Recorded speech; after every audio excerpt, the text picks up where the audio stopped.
Karimnagar town BRS అధ్యక్షుడు చల్ల హరిశంకర్ కేంద్ర మంత్రి బండి సంజయ్పై తీవ్ర విమర్శలు చేశారు.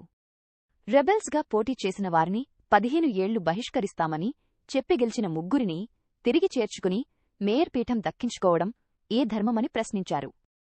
బీజేపీ మహిళా కార్పొరేటర్లకు డిప్యూటీ మేయర్ పదవి ఇవ్వకపోవడం మహిళలను అవమానించడమేనన్నారు. అవినీతి ఆరోపణలున్న మాజీ మేయర్ సునీల్ రావును వెంటేసుకుని తిరగడం సరికాదని విమర్శిస్తూ ఒక ఓటరుగా బండి సంజయ్ జాగ్రత్తగా ఉండాలని హరిశంకర్ హెచ్చరించారు. వారు ధర్మం తప్పిందాన్లా ఫస్ట్ బీజేపీ నుంచి నామినేషన్ వేసిన వాళ్ళు, టికెట్ ఇచ్చిన వాళ్ళు తప్ప ఎవ్వరు రేపలు నిలబడ్డా వాళ్ళను 15 ఏళ్ళు పార్టీ నుంచి సస్పెండ్ చేస్తా అని చెప్పిన పెద్ద మనిషి, ఈయన కేంద్ర మంత్రి, వీళ్ళ పార్టీ రాష్ట్ర అధ్యక్షుడు. కరీంనగర్ ప్రజలకు ఏం జవాబు చెప్తారో చెప్పవలసిన అవసరం ఉంది. రేబల్స్గా నిలబడ్డ వారిని సస్పెండ్ చేస్తా అన్నారు, కానీ సస్పెండ్ చేయలే. ధర్మం తప్పి వాళ్ళు రేబల్గా నిలబడ్డ వాళ్ళు గెలిస్తే 17వ డివిజన్ నుంచి గెలిచిన గుంటి రమ్య, 39వ డివిజన్ నుంచి గెలిచిన మాసం గణేష్, మరి బీజేపీ రేబల్ కదా, మరి వాళ్ళు ఎట్లా సస్పెండ్ చేయకుండా పార్టీలకు తీసుకున్నారో ఏం ధర్మమో ఈ కరీంనగర్ ప్రజలకు చెప్పాలి.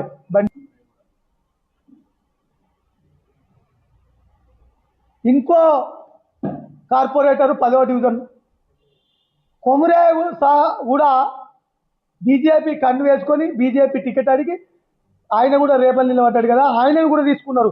ఎందుకు 15 ఏళ్ళు సస్పెండ్ చేయలేదో మరి కరీంనగర్ ప్రజలకు జవాబు చెప్పాలి బండి సంజయ్ కుమార్ గారు.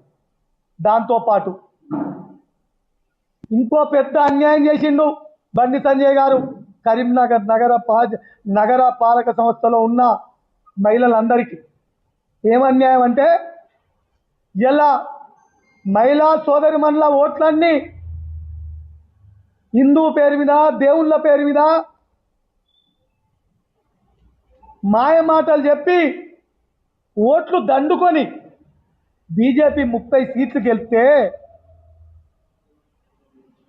66 మంది కార్పొరేటర్లు ఉన్నాయి కరీంనగర్ నగరపాలక సంస్థలో. 34 మంది మహిళా కార్పొరేటర్లు గెలిస్తే డిప్టీ మేయర్ కూడా పనిచేయరా మహిళలు? మహిళలు అంటే గంత చిన్న చూప బండి సంజయ్ గారు మీకు? దీనికి కరీంనగర్ నగరంలో ఉన్న మహిళా లోకానికి అందరికీ క్షమాపణ చెప్పాలి, బహిరంగ క్షమాపణ చెప్పాలని బీఆర్ఎస్ పార్టీ పక్షాన డిమాండ్ చేస్తున్నాం. నీ బీజేపీ పార్టీలో ఇప్పుడు 19 మంది మహిళా కార్పొరేటర్లు ఉన్నారు, ఒక్కరు కూడా డిప్టీ మేయర్కు అర్హులు కాదా? దానికి జవాబు చెప్పాలి. ఈ మహిళా లోకానికి నువ్వు క్షమాపణ చెప్పాలి. అంటే మహిళలు ఓటు బ్యాంకుగానే నీకు పనిచేస్తారా? కరీంనగర్ నగరంలో ఉన్న మహిళా ఓటర్లను బీజేపీ ఓటు బ్యాంకుగా నువ్వు మలుచుకున్నావు తప్ప ఆ మహిళల ఓట్ల ద్వారా 30 సీట్లు గెలిచి ఇలా 34 మంది మహిళా కార్పొరేటర్లు ఉన్న ఈ నగరపాలక సంస్థలో ఎందుకు మహిళా డిప్యూటీ మేయర్ చేయలేదో ఈ ప్రజలందరికీ జవాబు చెప్పాలి. ఇది ధర్మం తప్పినట్టు కాదా బండి సంజయ్ గారు?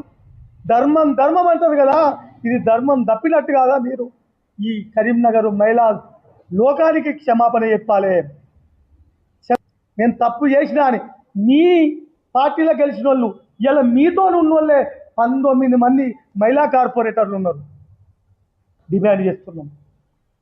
ఇదే ఇవాళ డిప్యూటీ మేయర్ అయిన సునీల్ రావు 2020 సంవత్సరం నుంచి 2025 జనవరి 26 వరకు కూడా బీఆర్ఎస్ మేయర్ ఉన్నాడు.